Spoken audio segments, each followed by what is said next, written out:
ભાવિ દર્શન કાર્યક્રમમાં આપનું સ્વાગત છે। હું છું આપની સાથે ભાવિકા।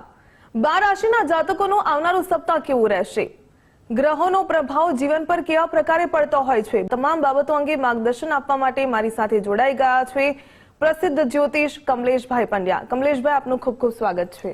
જી નમસ્કાર। કમલેશભાઈ, 12 રાશિના જાતકોનું આવનારું સપ્તાહ કેવું રહેશે? શરૂઆત કરીએ મેષ રાશિથી।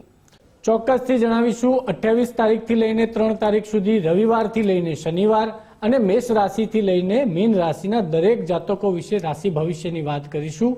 તો સૌપ્રથમ આપણે શરૂઆત કરીએ તો મેષ રાશિ એટલે કે જેમના નામ અ, લ અને ઈ અક્ષર પરથી આવતા હોય, મેષ રાશિવાળાનું આ જે સપ્તાહ છે એ ખૂબ જ સારું થવા જઈ રહ્યું છે। શરૂઆતમાં જ તમને નવા સમાચાર મળી શકે છે। આ સપ્તાહની શરૂઆતના 2 દિવસ તમારું કોન્ફિડન્સ ખૂબ જ હાઈ રહેવાનું છે। કામકાજની જગ્યાએ કોઈ મહત્વના નિર્ણયો તમે કરી શકો છો તેવું સપ્તાહ છે। સપ્તાહની મધ્યમાં પૈસાની યોજનાઓ મહત્વની બનશે। ખર્ચ અને બચત વચ્ચે સંતુલન તમારે રાખવાની જરૂરત છે। સપ્તાહના અંતે તમારી થોડી દોડધામ વધવાની છે। મુલાકાતો અને વાતચીતથી, કોમ્યુનિકેશનથી નવા રસ્તા તમારા ખુલી શકે છે। ભાગ્યમાં વધારો થશે। યોગ્ય શબ્દો અને યોગ્ય સમય સાથે જ તમને સફળતા મળશે। શાસ્ત્રીજી, હવે વૃષભ રાશિના જાતકોનું આવનારું સપ્તાહ કેવું રહેશે તે જણાવશો।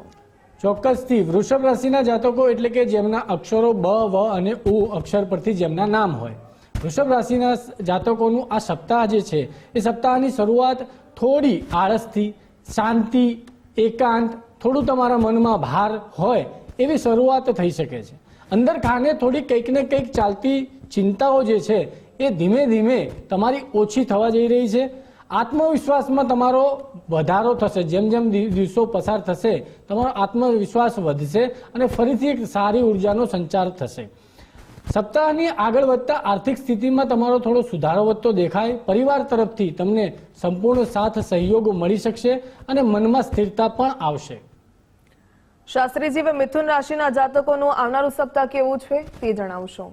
મિથુન રાશિના જાતકો એટલે કે જેમનું નામ ક, છ અને ઘ અક્ષર પરથી આવતું હોય, મિથુન રાશિ માટે આ સપ્તાહ લોકો અને સંબંધોથી ભરેલો રહેશે।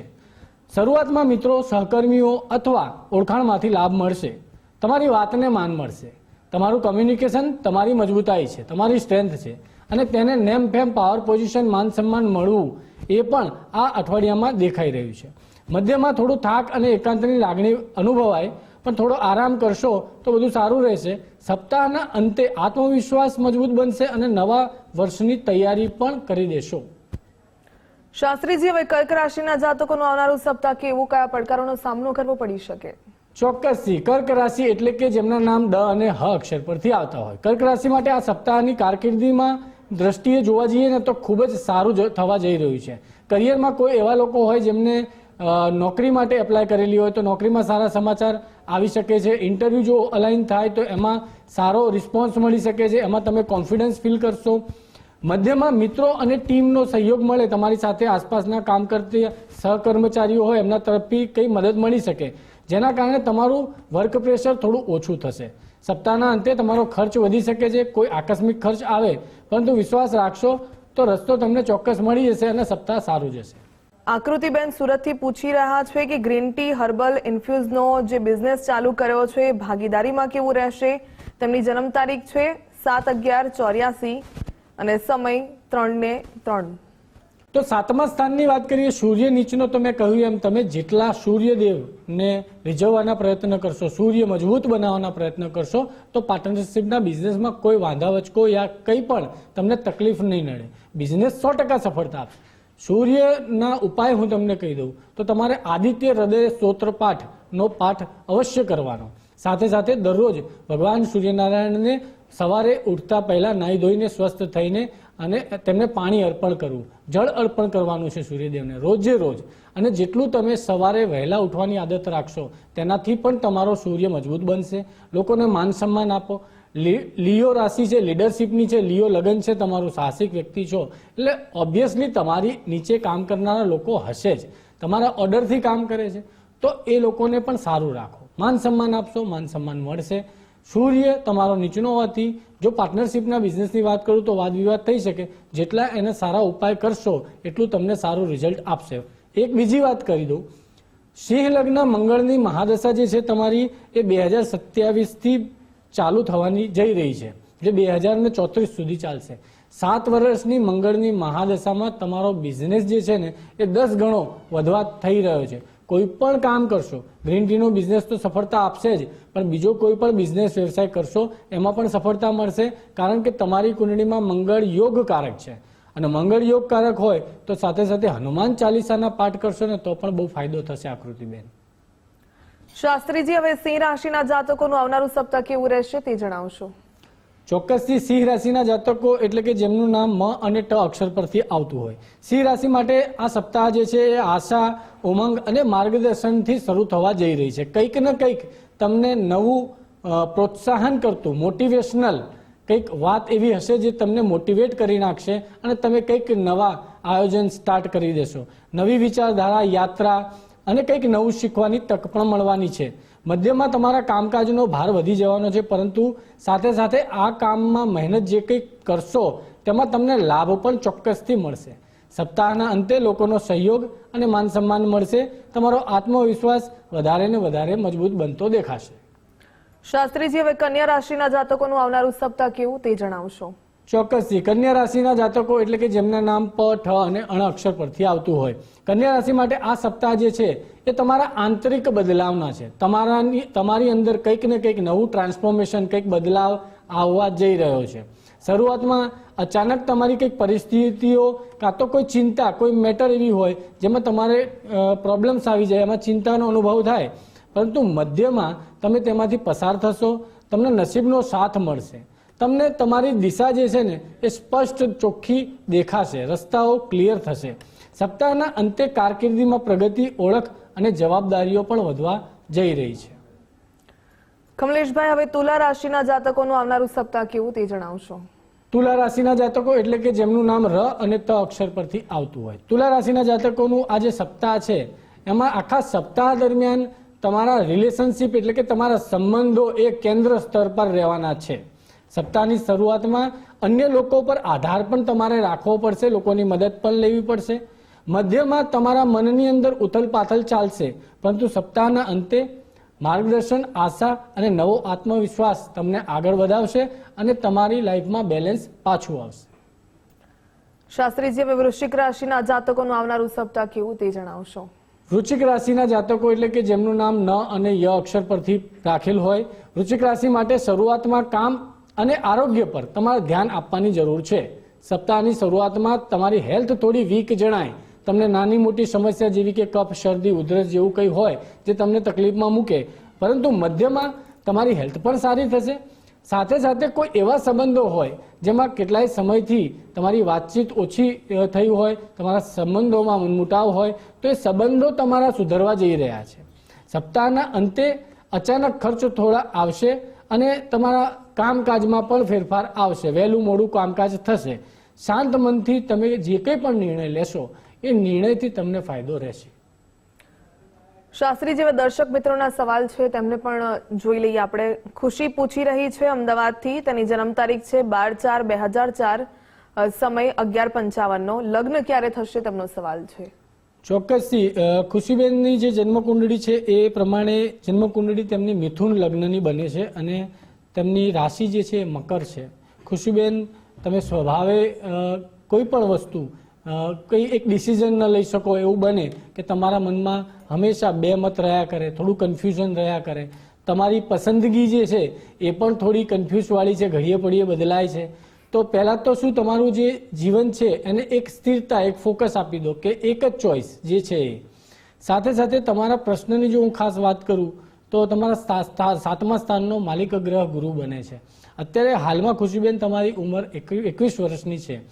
આવનારા 4 થી 5 વર્ષમાં એટલે 26 વર્ષની ઉંમર પતે એ પહેલા તમારા લગ્નના યોગ બની રહ્યા છે. બિલકુલ શાસ્ત્રીજી, હવે ધન રાશિના જાતકોનું આવનારું સપ્તાહ કેવું છે તે જણાવશો. ચોક્કસથી ધનુ રાશિ એટલે કે જેમના નામના અક્ષર ભ, ધ ઉપરથી હોય, ધનુ રાશિ માટે આ સપ્તાહ જે છે એ ખૂબ જ આનંદ અને તમારી કંઈક ને કંઈક નવી સર્જનાત્મક શક્તિઓ, કંઈક તમે નવું શીખવાની કોશિશ કરશો. મધ્યમાં કામકાજની જવાબદારીઓ તમારી વધવા જઈ રહી છે.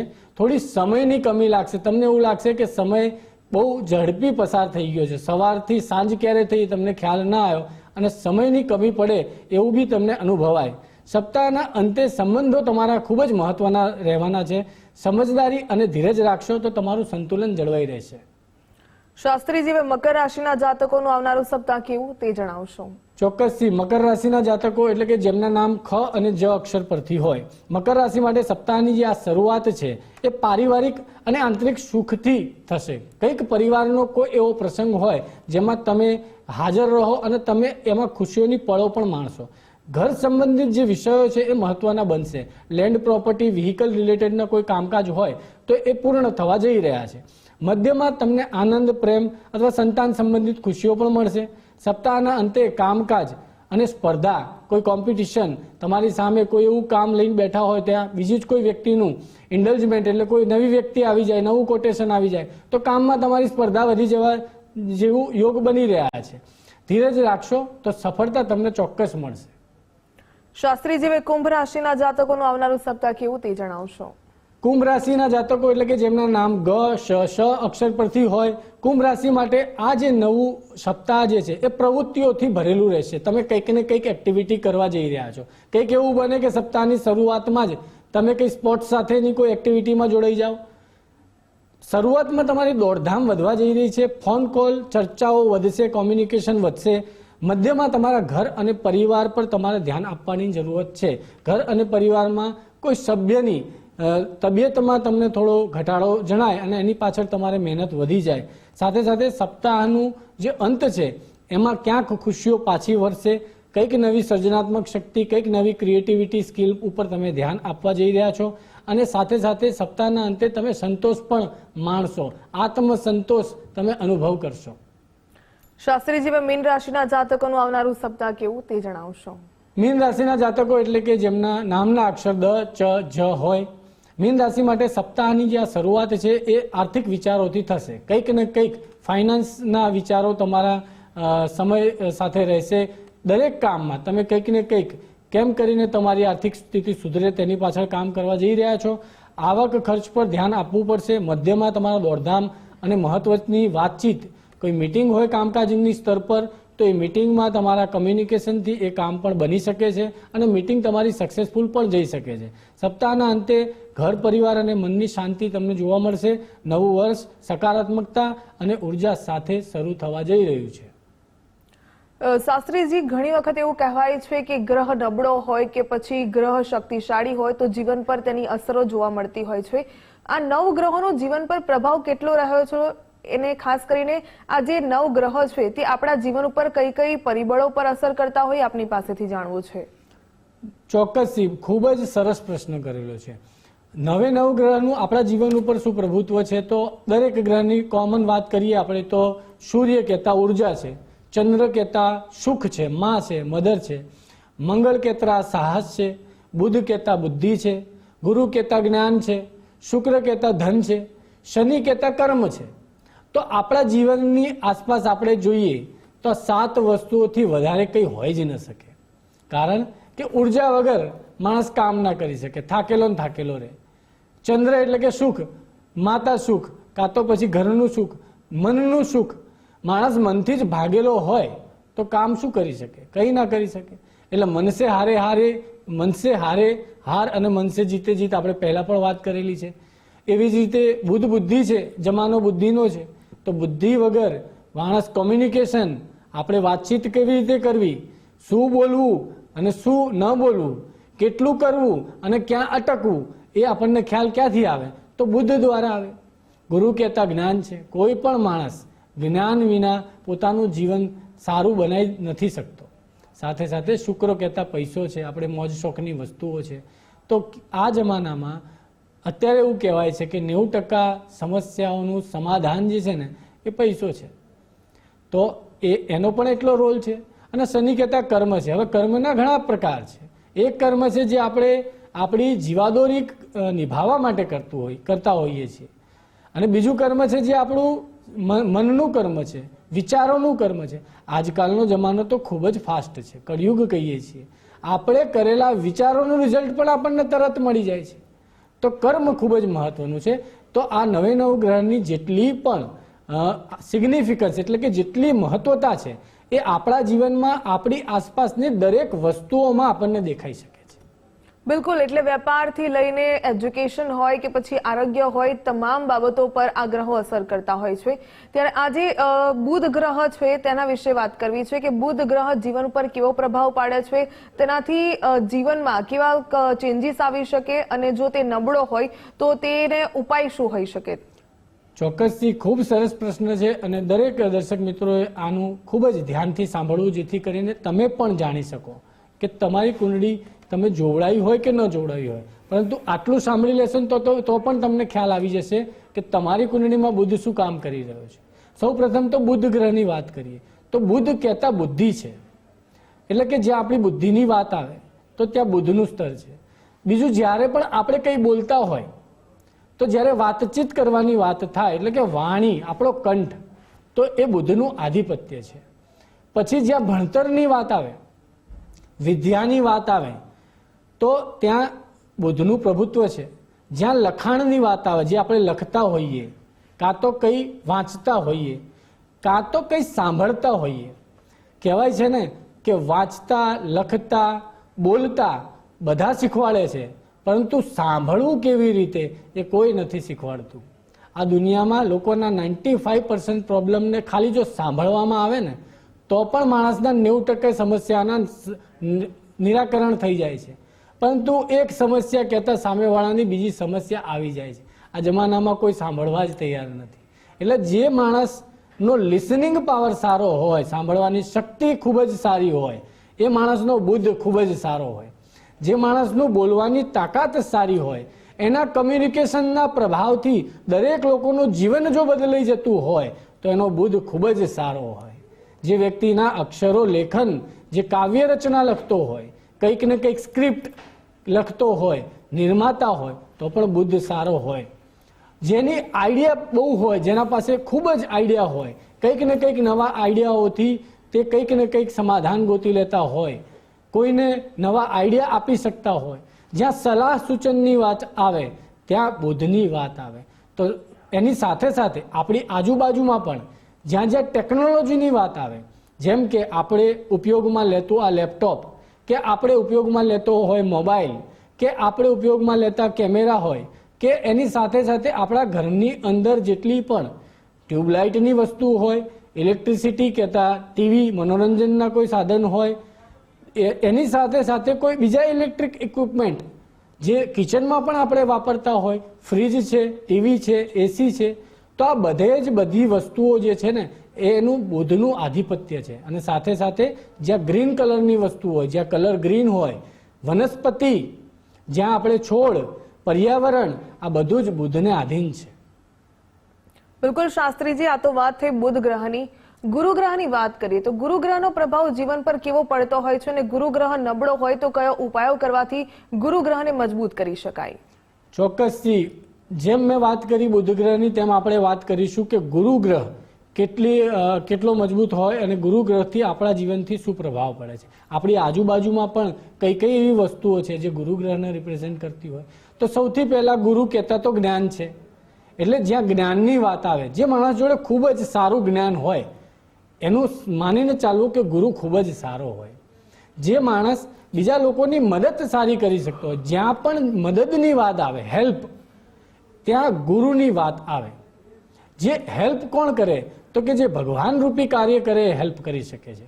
ઈશ્વરનું કાર્ય છે મદદ કરવી, તો જ્યાં ઈશ્વરની વાત આવે એ પણ ગુરુ આવે. ભગવાનના આશીર્વાદ એટલે ગુરુના આશીર્વાદ સમજવા, તો ગુરુને મહાન ગણેલા છે.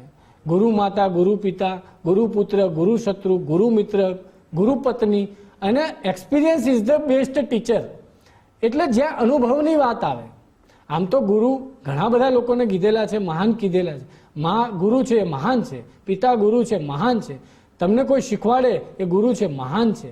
પરંતુ આપણે જ્યારે ભણતા હતા ત્યારે આપણા સ્કૂલની અંદર લખેલું આપણે જોવા મળતું કે experience is the best teacher.